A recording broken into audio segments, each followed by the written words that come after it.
This is BBC News. I'm Ben Brown. The headlines at midday. Wildfires rage in Northern California, killing 5 people, destroying hundreds of buildings and causing thousands to flee their homes.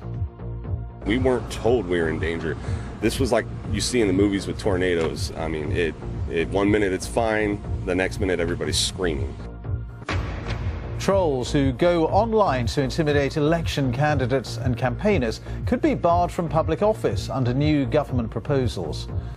A powerful earthquake on an Indonesian tourist island kills at least 14 people, injures more than 100 and damages thousands of homes. Qatar has denied claims it ran a secret campaign to sabotage other countries' bids for the 2022 World Cup. Also this hour, a change to the rules on blue badge parking permits. From next year, they'll be made available to people in England with non-physical disabilities, such as autism and mental health problems. And at 12:30, Click goes to Hollywood and visits a virtual reality film studio.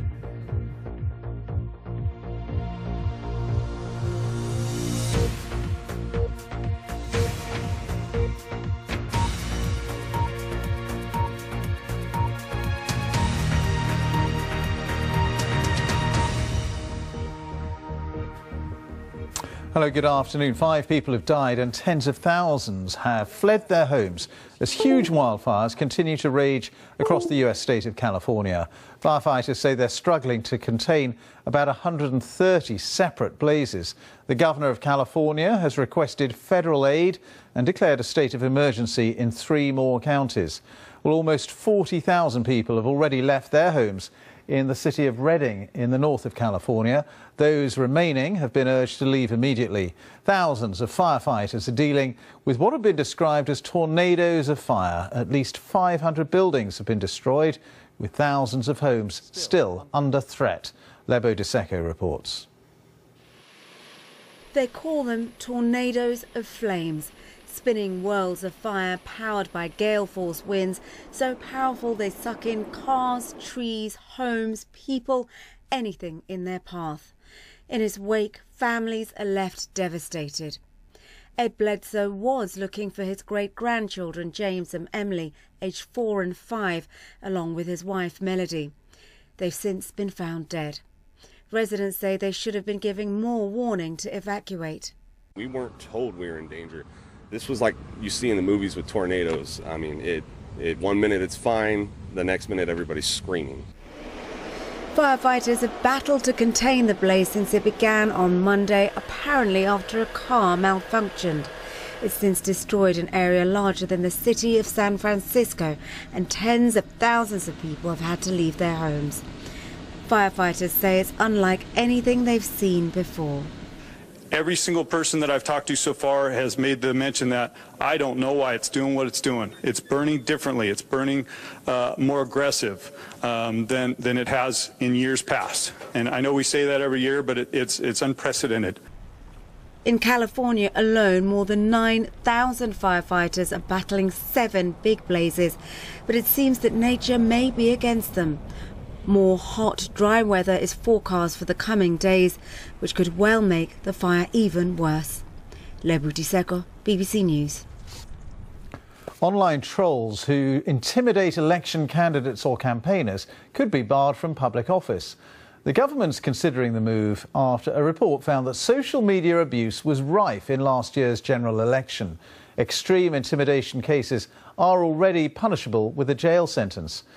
Well, I've been talking to Dr. Claire Hardacre, an expert in online aggression at Lancaster University, and she told me that trolling is having a major impact on democracy, both here in the UK and in the rest of the world. In politics in particular, I think this is becoming an increasing problem. We're seeing a lot of prominent figures, particularly from certain demographics, for instance, women, people from certain ethnic minorities, religious groups, are receiving a huge amount of abuse. And it's particularly intimidating that you go online, you cultivate a persona, you sort of create this identity, and then people spend enormous amounts of time attacking it and trying to drag it down, trying to find any detail that they can use about you to really destroy and damage your reputation. Would proposals to stop online trolls holding public office. Do you think that would deter them, or would it deter most of them? I'm not sure how effective that will be. I certainly think for those who are attempting to become a public personality by themselves and they are using trolling as a method to get into that, I think that might deter those. But for the average person, let's say you have an individual who feels disenfranchised with the political system. They perhaps feel like their benefits have been cut. They feel like their housing is inadequate. They feel like their job prospects are not very good. Those kinds of people who are using trolling as a method to get their message across, it's not an appropriate method, but they may feel that that's their only way to do it, and they may have no interest in standing for public office. The individuals who do want to stand for public office may already be cognizant of the fact that there are methods that you can use that are very emotive, very damaging, but don't quite cross that threshold into trolling, whereas the individuals who are not going to stand for public office, they're not really going to be concerned by this. This isn't going to affect them. And I suppose one of the effects of this kind of trolling is that it puts people off going into politics in the first place, doesn't it? I mean, especially women, when there is some pretty, let's face it, some pretty vile abuse out there online. Absolutely. I mean, it's been, research has shown for a while now that really if you're a woman and you're online and you have any kind of platform, so for instance, Mary Beard, Caroline Criado Perez, other women who are out there who have tried to effectively put their head above the parapet, to have a voice, to put forward any kind of position, whether it's a position that lots of people agree with or not, they become almost immediately a target for all kinds of abuse. And what we find is there's a qualitative difference in the abuse sometimes as well. So that, for instance, a man may express a position and the individuals will attack the position. They'll say that the policy is bad. A woman may espouse the very same position and the threats will be rape threats, there'll be death threats. It doesn't attack the politics or the position or the argument, it attacks the person. And that's very intimidating, especially if you can imagine you walk down the street the next day and you don't know if some of those people who've sent that message are walking right past you. It's a pretty scary world to live in. Yeah, and so you think it had quite a big role in the last election, and is that something that, if it isn't tackled, could grow and grow on social media, do you think? I do think it certainly played its role. I don't think just in UK politics, I think worldwide now we're seeing this global effect of trolls, very broadly defined now. Sort of in the US election, we've heard an awful lot about the Trump campaign being supported by Russian trolls. We know that there are problems in China with certain types of trolling. This is having, I think, a major impact on how democracy is played out. Alongside fake news, which is quite closely intertwined with trolling, we have this problem now where democracy is effectively being eroded and crumbled by these very loud few voices and very strident, tearing down people who might have forward-thinking ideas or ideas that the trolls don't agree with, really bringing to an end those debates on topics that are really important that we really need to get stuck into. That's Dr. Claire Hardacre there, an expert in online aggression at Lancaster University. At least 14 people have died and dozens have been injured after a 6.4 magnitude earthquake struck a popular tourist destination in central Indonesia. Residents and tourists poured onto the streets and into open fields to escape damaged buildings on the island of Lombok, with the tremor felt up to 60 miles away in the bustling holiday island of Bali. Our correspondent Catherine Da Costa has more details. Buildings and lives shaken to the core. This was the scene dozens woke up to in northern Lombok, the distress clear to hear. The quake, measuring 6.4 on the Richter scale, was quickly followed by more than 80 smaller earthquakes. The jolt was felt 60 miles away on the holiday island of Bali. Many buildings have been damaged. It's thought at least 40 people are injured. Many are still being treated after being hit by falling debris. A Malaysian tourist who was on a hiking trip is reportedly among those killed. The epicentre of the earthquake struck 30 miles northeast of the city of Mataram in the north of the island.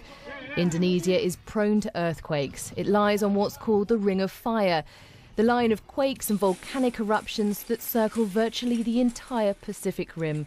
The region is on constant alert for tremors that might trigger tsunamis. This time, no alert was issued.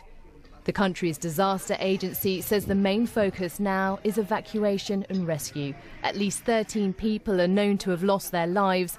Authorities believe that number could rise. Catherine Da Costa, BBC News. And we can talk now to the BBC's Vinayak Gakwad, who was just off the coast of Lombok at the time of the earthquake, is now on the neighbouring island of Bali. Thanks for being with us. I mean, just how powerful was this earthquake? It was really indeed powerful. I had never seen an earthquake like this because it was 6:47, the local time there. Everyone was sleeping and we did not understand what happened. Suddenly, everything was shaking really hard. So we came out of the room. Many people actually came out of the room, but just in a couple of seconds, we understood it was an earthquake. The horrifying thing was the pool in the water had turned like the sea because there were waves in the swimming pool.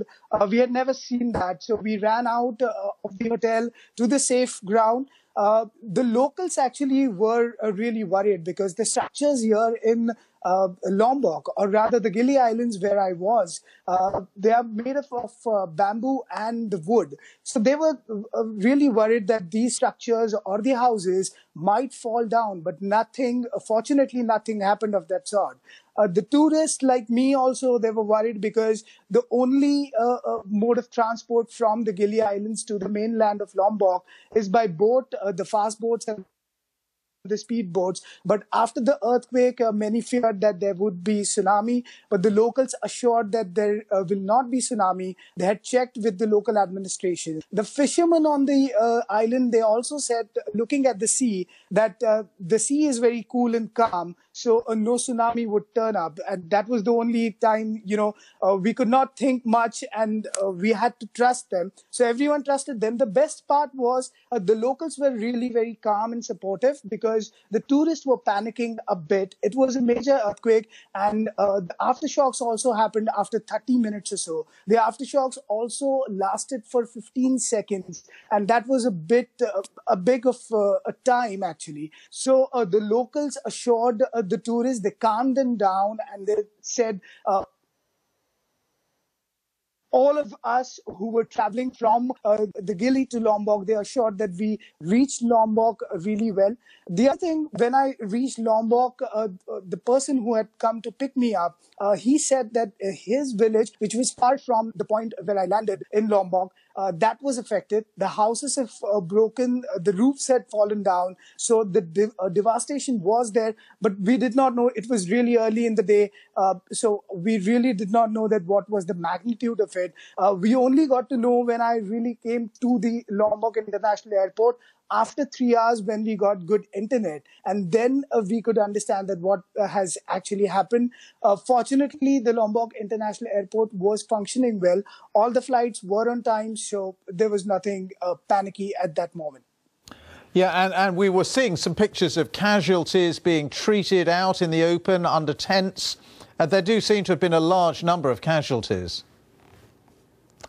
Absolutely. There were casualties because nobody had expected that this earthquake could cause such a kind of devastation. The locals also said that we are prone to earthquakes, but we had not seen an earthquake like this in recent past. So they were also saying that we were not prepared. The local administration rushed to the spots where the devastation had happened. The casualties were reported actually, but still it was something which nobody had really thought of, and so the response was a bit low and late. That was the feeling and the moment which the locals had told me. OK, thank you very much for being with us. That's the BBC's Vinayak Gakwad, who was just off the coast of Lombok at the time that the earthquake hit. Thank you. A 5-year-old British boy has drowned at a resort in Portugal's Algarve region. According to the police, the 5-year-old had been playing with his 2 siblings in a swimming pool at the resort on Saturday. The Foreign Office has said that officials are providing support for the family. And that follows the news this morning that a 6-year-old girl has died after getting into difficulty in the sea in Margate. Kent police say they were called to the harbour yesterday afternoon after concerns were raised about a child in the sea. The girl from Erith in southeast London was taken to hospital where she later died. Blue badge parking permits are to be made available for people in England with hidden disabilities, such as autism or mental health problems. The Department for Transport said that people with non-physical disabilities would have an equal right to free parking from next year. The current rules do not explicitly exclude hidden disabilities, but councils' interpretations can vary, and similar changes have come into effect in Scotland and Wales. Well, let's discuss this change now with Sarah Lambert, who's Head of Policy at the National Autistic Society. Thank you very much for being with us. Why do you think this change is necessary then? For autistic people and their families, we've been speaking to them this week in the lead up to this announcement, and it'll be absolutely transformational. It'll be the difference between whether they can go out, access shops, access restaurants and services and see their friends and family in the same way as everyone else. And we spoke to one family who they had a blue badge in the past, but it had been taken away from them. And what that had meant is that they just don't go out with their son anymore because they're so worried about what's going to happen when they arrive at their destination. And they have anxiety sometimes just about going out, so this would encourage them, is that right? Absolutely. I mean, this particular family that we were talking to, they told us that if they had to park quite far away from where they were going, just that journey on foot through busy crowded streets could cause him considerable anxiety and could result in him running out into the road, which is obviously very dangerous. And for some autistic people, they do have less sense of danger, so it can be really dangerous to take them out and about. And if you don't know where you're going to park the other end, that just means that you stop, you stay at home. And how many people are we talking about? This is going to be quite a big increase, isn't it, in the number of blue badge holders? So the government, I think, is looking around 5 or 6% increase, and that's going to, that will include autistic people, that will include people with dementia and mental health problems. But within those groups, just having autism in itself is not going to mean you automatically qualify for a blue badge. There is still going to be some quite strict criteria to make sure that, it is those people that can benefit the most from it. And some autistic people we've spoken to say, I don't need a blue badge too. I can get out and about. I don't need that.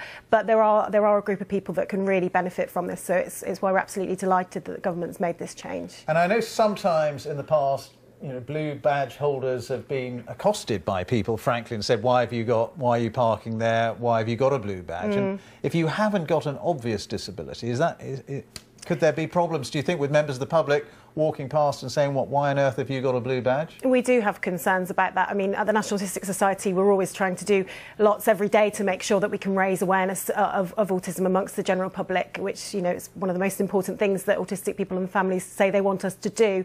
And as a result of some of the campaigning we've been running, we know that there has been an increase in understanding amongst the general public of some of the difficulties that autistic people can face out and about in the public. So we just need to keep up and step up that effort even further to make sure that autistic people and their families can feel welcome when they're out and about in the community. But this is a change you think is overdue, really? It's long overdue. I mean, the rules have sort of changed at various points in the past, and it's become quite confusing.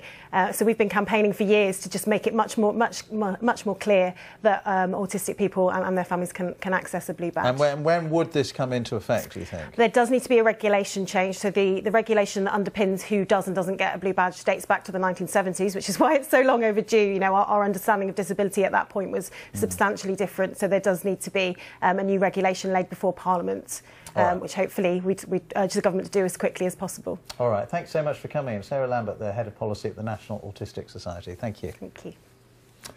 You're watching BBC News, our latest headlines.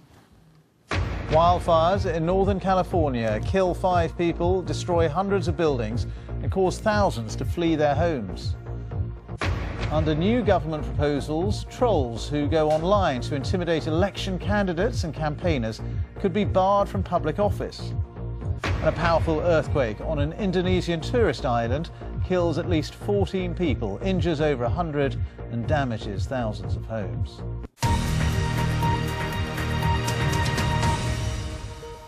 Right, all the very latest sports news for you from the BBC Sports Centre. Here's a full roundup with Kat Downs. Hi, Kat.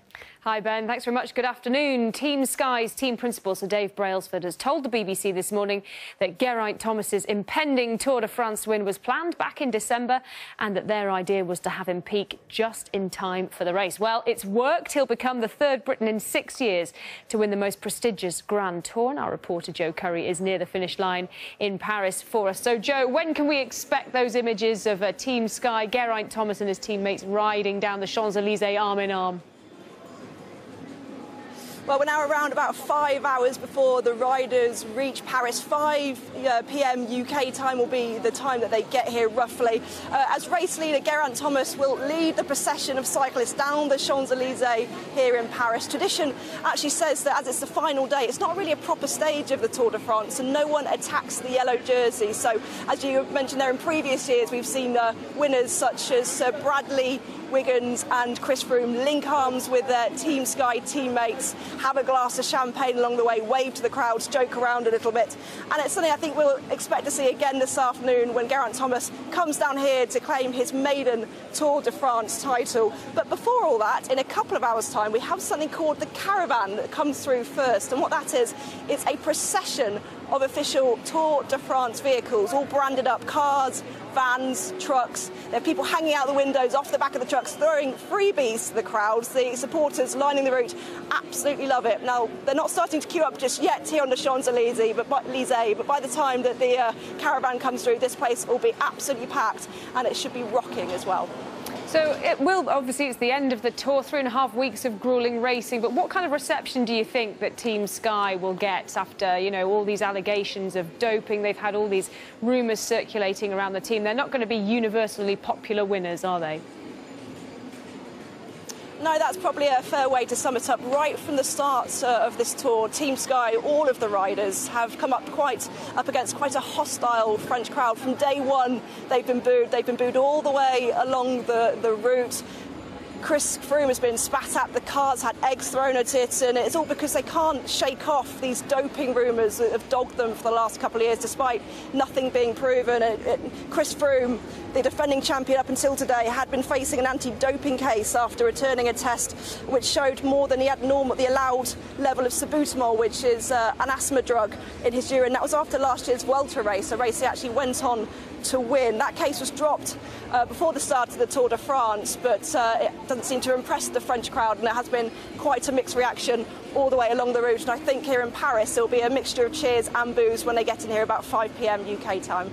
I'll be hailed a hero when he gets back to Wales, though, Geraint Thomas, won't he? Joe, thank you so much for bringing us up to date. Well, after yesterday's deluge, it looks to be hot and sunny in Budapest this afternoon for the Hungarian Grand Prix, and that may not help Lewis Hamilton. The world champion will start